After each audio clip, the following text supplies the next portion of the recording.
Guys, do I got a surprise for you. You guys are gonna love me at the end of this video. You're gonna be so happy when you see what I've got to show you. For those of you that own an XLX2, you already know there's a problem with this whole rev matching thing to where the motor doesn't decelerate naturally. The motor doesn't allow the vehicle to roll on its own after returning to neutral on your throttle. And it doesn't roll on its own and just coast. This whole throttle matching problem, if you give it throttle and you're going fast and you let go, your vehicle should just roll on its own until it stops or until you give it more throttle. The problem with this is you can give it throttle and you're running and you let go of the throttle and the motor wants to drop in RPMs deliberately because it is deliberately taking commands from the throttle. You give it throttle, it revs up. You let go of your throttle, this is actually deceleration. So the motor literally physically decelerates and it slows down, and it's as if you're hitting the brakes, and it jerks the whole transmission, the whole truck, and it's a bad recipe. I've exhausted the entire RC community on the ARMA forum and messaging multiple people who are experienced and reputable on YouTube. For example, ExoCage was nice enough to take time to reply to my comment, but he told me that all his XLX2s do the same thing. I was hoping he would have an answer or a solution for it because he's got the same Radiolink V2 6-channel transmitter and he's got XLX2s together in his combos, and he says that that's normal, it's natural, that's the way they are, that's the way they behave. I don't think the behavior of the speed control is natural because I have two other X series speed controls. I got the Mama Monster 8 and the Mama Monster 6, and they don't do that. No speed control I've ever had in my life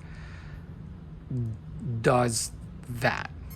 Okay, now this is what I'm going to show you. For those of you that have the same transmitter, you're in luck.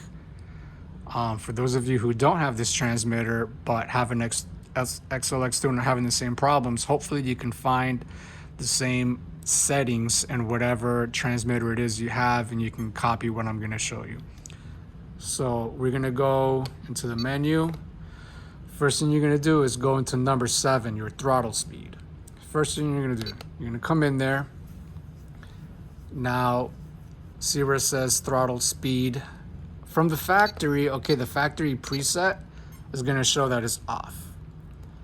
So what you want to do is you press it once, you're going to see speed 1, all 100, and you press it a second time, low is going to be at 100, high is going to be at 100, and this TGP acronym here is going to be at 30. What you're going to want to do is bring this all the way up to 100, and you're going to bring both of these down to 0. Now what this does by bringing these down to 0, when you give this is my, by the way, this is my power output that I assign my auxiliary so that I can control the power output of the speed control. This would be 100% power output from the speed control, and all the way down here would be like 5%. So I have this down for demonstrations, but I'll turn it up later.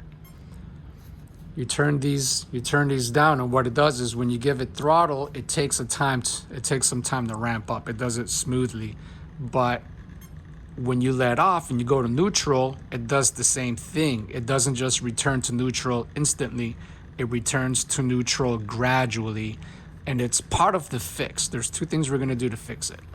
So after bringing this to 100, which is gonna smooths out the rough edges, because I'm gonna show you another setting. We're gonna go to setting number 9, and we're gonna go to what's setting number 9? But we're gonna turn one of the parameters up to 40 or 50%, and you'll see what's happening here. So once you do this, you'll notice, right?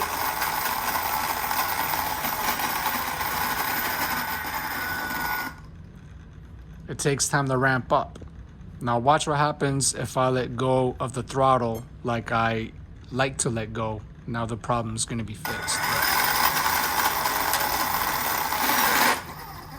Okay, It does a little jerk at the very end, but that's because we're at low power. I'm gonna turn this up a little bit, and I'm gonna show you that it's gonna work a little better. When the vehicle is on the ground, the symptom's not even noticeable, so watch.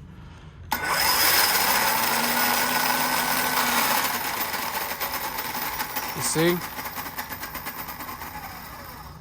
The only reason it seemed to stop a little more suddenly when the power was on low is because there wasn't enough momentum with the wheels in the drivetrain to keep going. So the rev matching is still gonna, this speed control is always gonna try to rev match, okay? But this transmitter is tricking the speed control, or it's taking over. So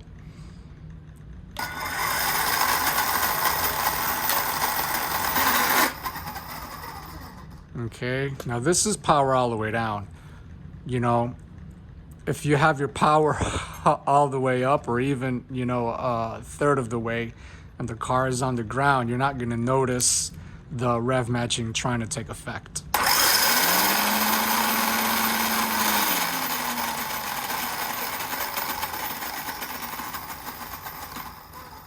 So the deceleration from whatever throttle point you're at to neutral, it takes like about 1.5 seconds, 1.75 seconds. It's barely 2 seconds. And then the rest of it is actually free rolling like it should be doing normally. Okay? Now, here's something else that you have to do to get it to work as smooth as you see my stuff working. All right? Speed 2, low is 0, high is 0, TGP all the way up to 100. Okay? Now, yeah, that's where we're at. So now we're gonna exit. You're gonna go to number 9, which is acceleration. You're gonna turn your forward up to 50%. This is also going to help with the deceleration process, but it also makes it to where when you tap your throttle, you see how it's got this jerk to it?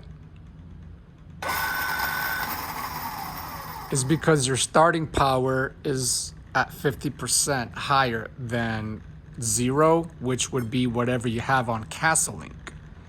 But there's two features that are counteracting each other. You're turning up the starting power here, but it's helping the deceleration. And to counteract your twitching, like if I was to turn this up to 60%, the truck would jerk even more at the touch of the throttle. But 50% is good enough. The motor can handle it, it can take it. And when you're back over here at number 7, where throttle speed is, turning this up to 100 is the buffer to help the twitching from this. It makes it a little smoother when you come to tap your throttle at the very beginning. So these things are working together. Turning these down is gonna give you like a 1.5 second ramp up on acceleration. But if you were to just have your power all the way up, like if you're not even using this auxiliary to control the power output, you're not gonna need to worry about any of that. You're not even gonna notice the ramp up on acceleration. It's a powerful setup. You're not even gonna notice it. But when you let go of your throttle, it's gonna function like that. It's gonna have that smooth slope for a deceleration, and this is gonna go ahead and try to rev match, but because the settings that we did on the Radiolink are taking over, it gives it, well, it allows it to behave like a normal speed control. I have the power all the way up, so I'm not gonna rev this here. This is insane. But just to show you with my power all the way up, look. You see that jerk, that jump? If you wanted for that jerk to not be as strong, oops, you could go from 50, take it down to 30. Now let's see, it's not gonna be as bad. See, and this is at full power. Look, we're at full power. Look. See? Now, it can handle a little more than that. We can have a little more than that. Let's try 40. 35%. 35%. It's safe. Now let's see how it decelerates. This is full power. I'm not going to go too fast.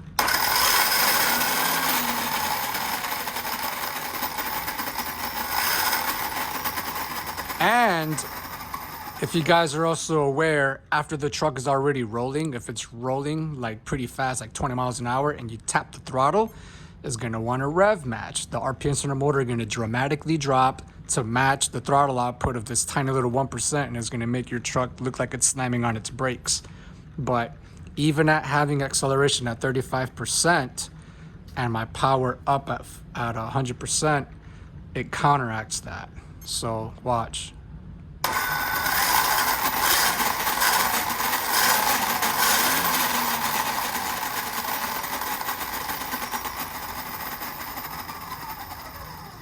I'm able to rev it off and on neutral, into throttle, back and forth, neutral, rev, and it doesn't rev match when you tap the throttle, and it doesn't rev match when you let off the throttle. How about that? And if you have this at 50%, it does it even better. It does it even smoother.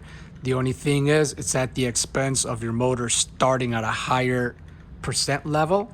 If you want to turn this up to 50, and then I already have my start power on low on Castling, if I'm not mistaken. So even at 35%, 100% power output, it's good enough to start and it's smooth enough to decelerate.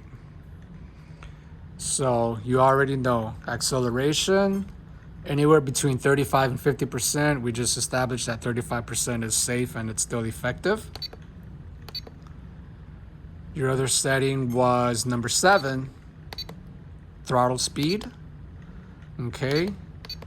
Factory setting is going to be off. So you come into it, you hit the plus sign. It's going to take you to speed 1. This is going to be at 100. Just ignore it. Press it one more time. Now we're in speed 2. Drop your low to 0. Drop your high to 0. These are going to be at 100. Drop it to 0. Drop it to 0. This one's going to be at 30. Raise it to 100. Okay, and that's it. Those two things, and you're all set. Works normal now.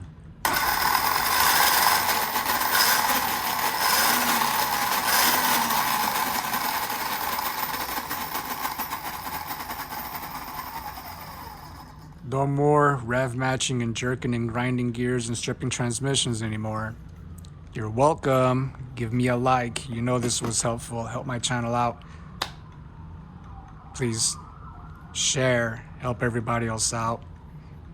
XLX2 is a good speed control. It's a shame that it's got the rev match problem, but we've just conquered it. We've just found a solution for it.